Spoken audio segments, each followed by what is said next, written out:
So Intel reported earnings this past Friday. Although they beat Q4 estimates, they offered a weak Q1 guidance. And on the news, price sold off 58 cents or almost 3% on the day. Now, before we continue with the analysis, the technicals, let's actually get into the actual results. So Intel reported fourth quarter earnings that surpassed analyst expectations, but issued a weak outlook for the first quarter of 2025. Intel posted earnings per share of 13 cents, edging past the analyst estimates of 12 cents. Revenue came in at 14.26 billion, beating the consensus as well of 13.83 billion, but it still was a decline 7% year over year. For the full year, Intel reported revenue of 53.1 billion, down 2% year over year. Now, the interim co-CEO Intel stated the fourth quarter was a positive step forward as we delivered revenue, gross margins, and EPS above our guidance. Our renewed focus on strengthening and simplifying our product portfolio, combined with continued progress on our process roadmap, is positioning us to better serve the needs of our customers. Now, the company attributed its weak Q1 outlook to seasonal weakness, macroeconomic uncertainties, ongoing inventory adjustments, and competitive pressures. Intel's management emphasized that focus on cost reduction and improving efficiencies to enhance profitability and shareholder value. Now, as you can see, the stock is down from the highs just in December, 63%.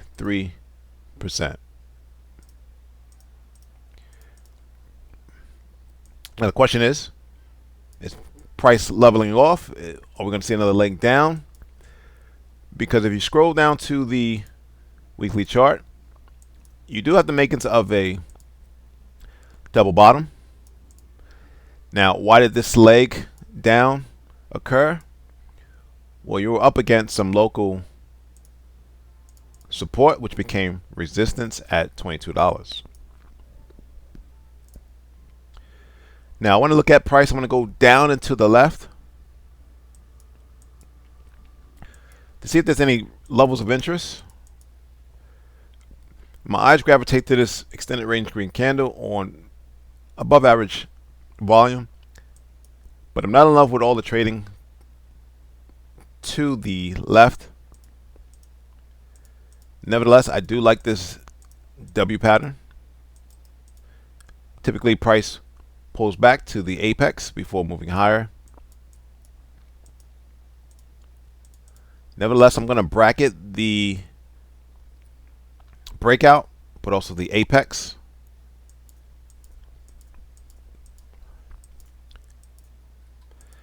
And so what the charts are saying, if we get a candle close below 19, we could see price move lower. Going to the daily chart, this was that leg down that we saw on the weekly chart.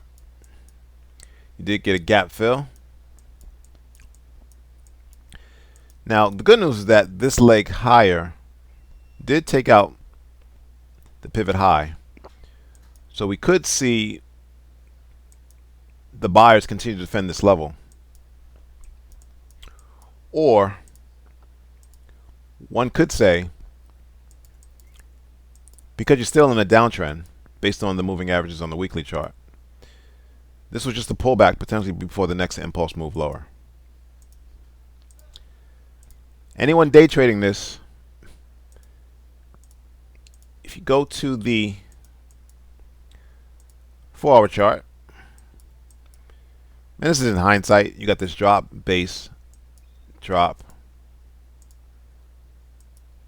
That's a 4-hour seller's level. You can see that a little better on the hourly chart, perhaps.